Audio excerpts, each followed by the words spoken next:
नमस्कार मित्रांनो, आज आपण पाहणार आहोत मॅथ्स 2 पार्ट 2 स्टँडर्ड 10 चा सेमी त्यातला फर्स्ट चॅप्टर जे आहे सिमिलरिटी त्याच्यामधला प्रॅक्टिस सेट 1.3 मधील first example.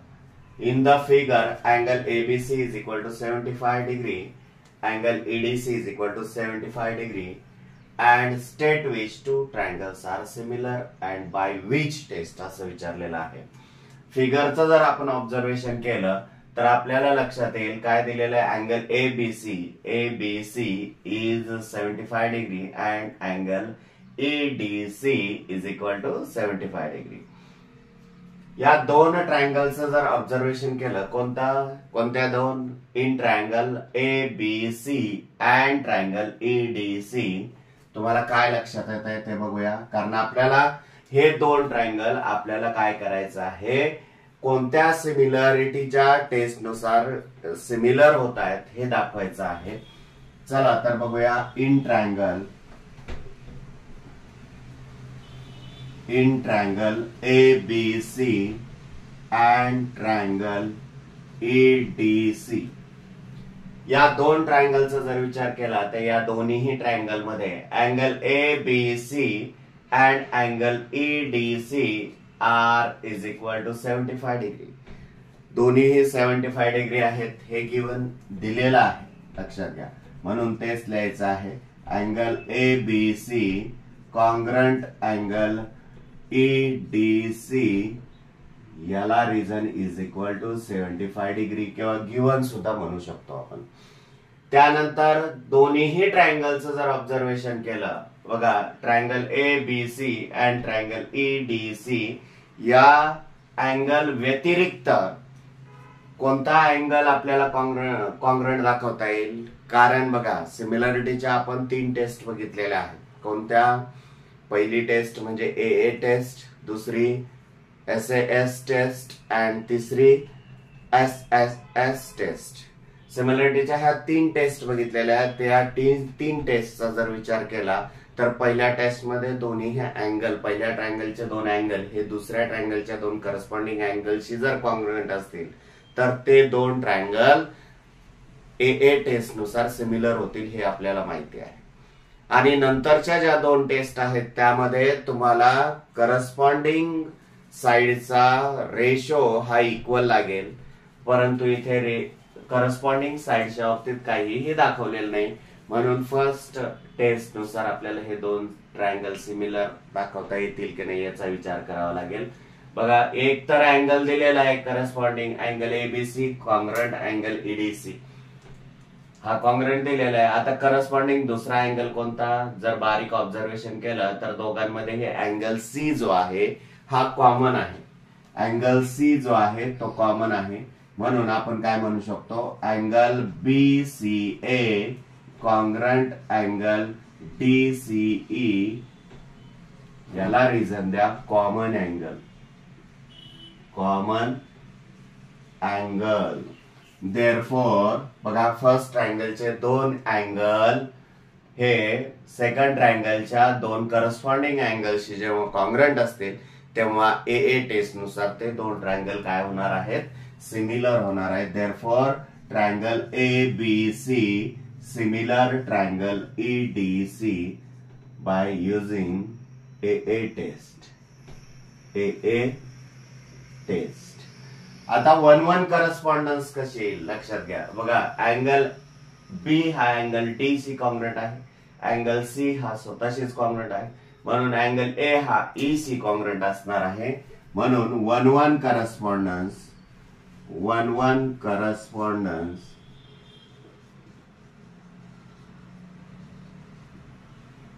ABC 1-1 correspondence EDC या पद्धतीने येणार.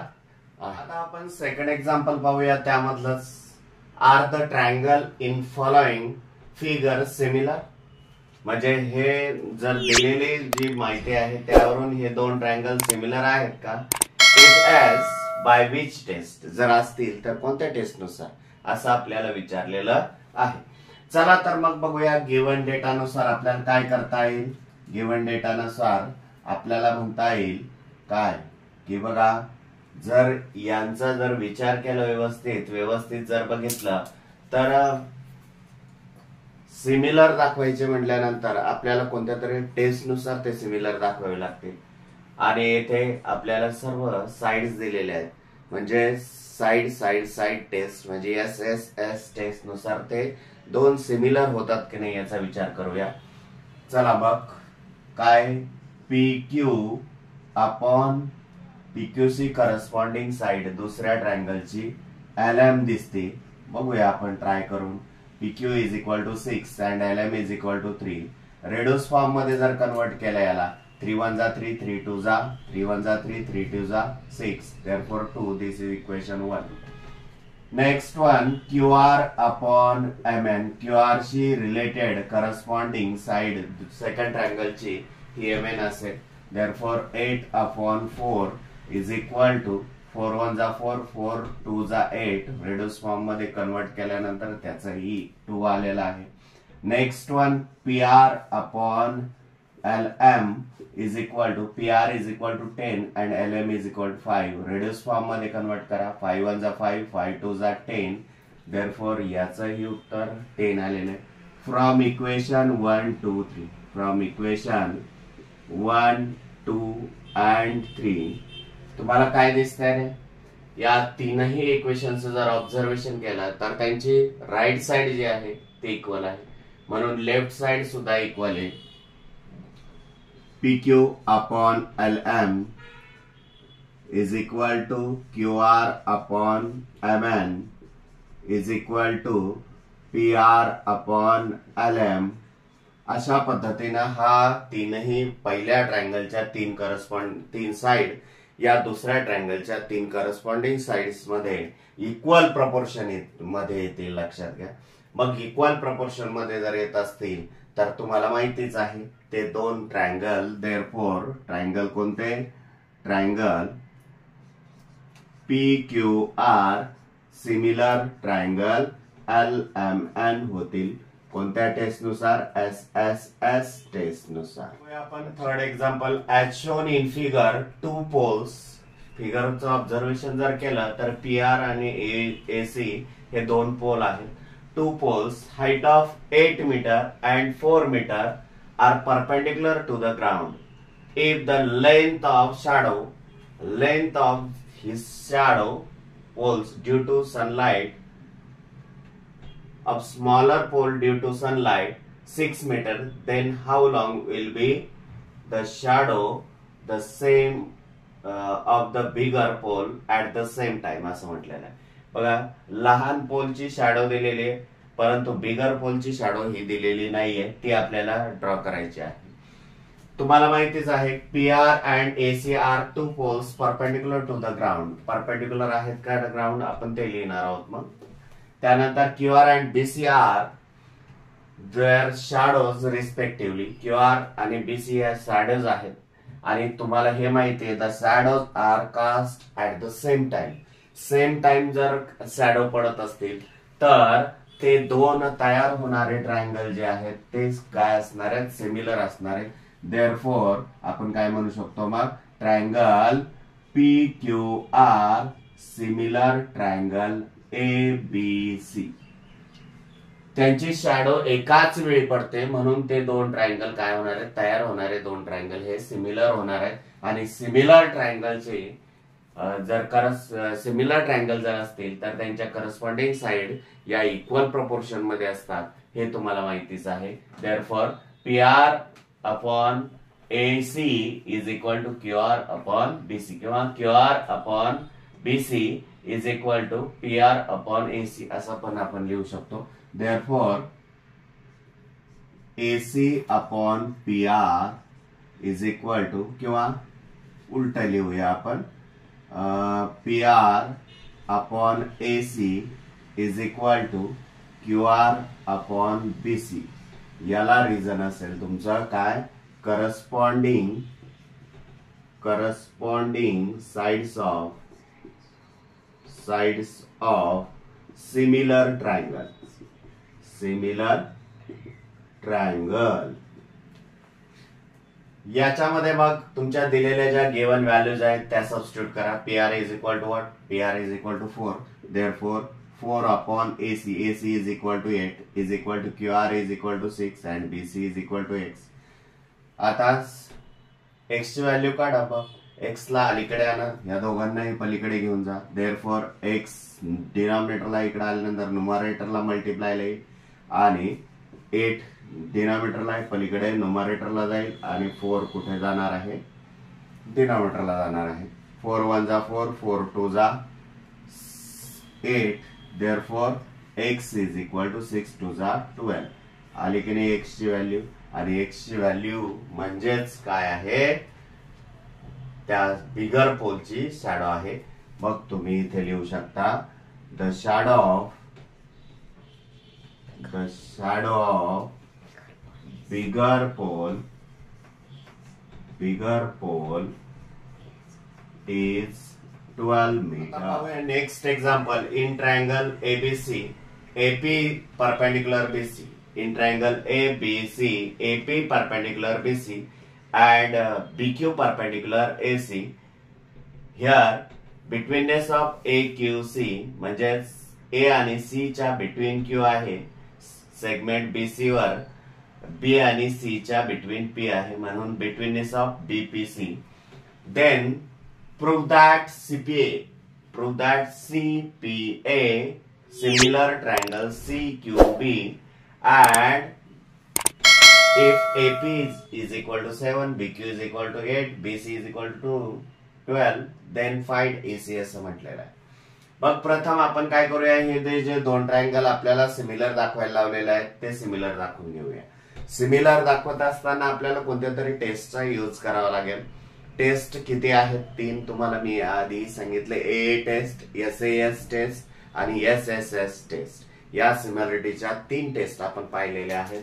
मग SAS टेस्ट मध्ये आणि SSS टेस्ट मध्ये आपल्याला इथे इक्वल साइडचं प्रपोर्शन हे इक्वल लागेल, पण साइडशी संबंधित आपल्याला इकडे माहिती दिलेली नाही. ओनली अँगल विषयी माहिती दिसते. म्हणून आपण काय करणार आहोत? अँगल विषयी जी टेस्ट आहे तिचा वापर करणार आहोत, तिचा यूज करणार आहोत. ती म्हणजे AA टेस्ट. चला तर बघूया कोणते दोन ट्रायंगल आहेत. इथे जे ट्रायंगल आपल्याला सिमिलर दाखवायचे तेच घ्यायचे आहेत. मग आन्सरला सुरुवात करणार आहोत. In triangle CPA and triangle CQB. या दोन ट्रायंगलचा जर विचार केला, ऑब्झर्व तुमच्या फिगर मध्ये जर केलं तर CPA अँड CQB या दोन्हीही ट्रायंगल मध्ये angle CPA congruent angle CQB होणार आहे, कारण ईच अँगल इज 90 डिग्री. तेच लिहिणार आहोत आपण. Angle CPA congruent angle CQB याला reason each angle is 90 degree असं आपण म्हणणार आहोत. त्यानंतर आणखी एखादा अँगल आपल्याला कॉन्ग्रंट दाखवता येईल का? दोघांमध्ये हे दोन्ही ट्रायंगल जे आहेत CPA ट्रायंगल आणि CQB मध्ये अँगल C जो आहे ना तुमचा, हा कॉमन आहे. लक्षात घ्या, हा कसा आहे? कॉमन आहे. म्हणून आपण येथे काय म्हणू शकतो? Angle PCA congruent angle QCB. बघा कुठून गेलो? C मिडलला पाहिजे. तुम्हाला माहिती आहे अँगलचं नेम रीड करताना आपण C काय करतो? अँगल C घ्यायचा आहे, तो मध्ये पाहिजे. PCA QCB म्हणजे आपला क्रम चुकणार नाही. याला काय रिझन द्याल? Common angle. Common angle. Therefore first ट्रायंगलचे दोन अँगल हे सेकंड ट्रायंगलच्या करस्पॉन्डिंग दोन अँगल्सची जर कॉन्ग्रंट असतील तर ते दोन ट्रायंगल कशानुसार सिमिलर होतील? AA टेस्ट नुसार सिमिलर होतील. Therefore triangle CPA similar triangle CQB AA test. AA test. AA test नुसार सिमिलर झाले. आपल्याला सिमिलर दाखवायचे होते, आपण सिमिलर दाखवलेले आहे. आता गिवन डेटा काय आहे? इफ AP BQ BC दिलेला आहे तर आपल्याला AC फाइंड आउट करायचं आहे. म्हणजेच येथे करस्पॉन्डिंग साइड दिलेले आहेत, सिमिलर ट्रायंगलच्या करस्पॉन्डिंग साइड्स दिलेल्या आहेत आणि साइड्सचा रेशो दिलेला आहे. त्या रेशो पैकी काय दिलेलं आहे, 3 किमती दिलेल्या आहेत, चौथ्याचे काढायचे. मग आपण बघूया काय एपी आहे, बीक्यू आहे, बीसी आहे. मग एपी आहे म्हटल्यानंतर एपी अपॉन एपीसी रिलेटेड कोण आहे, BQ is equal to ACC related कोण आहे, एसी अपॉन बीसी असं आपल्याला म्हणता येईल. आणि इथे रिझन देता येईल corresponding sides of similar triangle. मग सिमिलर ट्रायंगलच्या करस्पॉन्डिंग साइड्स आहेत, त्यांच्या ज्या व्हॅल्यूज दिलेल्या आहेत आपल्याला त्या सबस्टिट्यूट करायच्या मध्ये. Therefore AP is equal to what, 7 upon BQ is equal to 8 is equal to AC find out करायचं ऍज इट इज लिहा. BC is equal to 12. BC ला अलीकडे आणा, काय होणार आहे, therefore 7 into 12 upon 8 is equal to AC. हा BC डिनॉमिनेटरला आहे, इकडे न्यूमरेटरला मल्टिप्लायला येणार आहे. रिड्यूस फॉर्म मध्ये कन्वर्ट करा. 4 2 जा 8, 4 3 जा 12. Therefore 7 3 जा 21 upon 2 is equal to AC. पुन्हा डेसिमल पॉइंट मध्ये कन्वर्ट करा. 2 1 जा 2, 2 1 जा 2, 0 जा 2 5 जा. Therefore AC is equal to 10.5. That's your answer. Next example पाहूया आपण. Fifth example. Given in trapezium PQRS. In trapezium PQRS, side PQ parallel side SR and AR is equal to 5AP and AS is equal to 5AQ. असं जर असेल तर then prove that SR is equal to 5PQ असं म्हटलेलं आहे. मग given काय दिलेलं आहे आपल्याला ते प्रथम राईट करून घेऊया. किंवा AR is equal to 5AP and AS is equal to 5AQ असं म्हटलेलं आहे.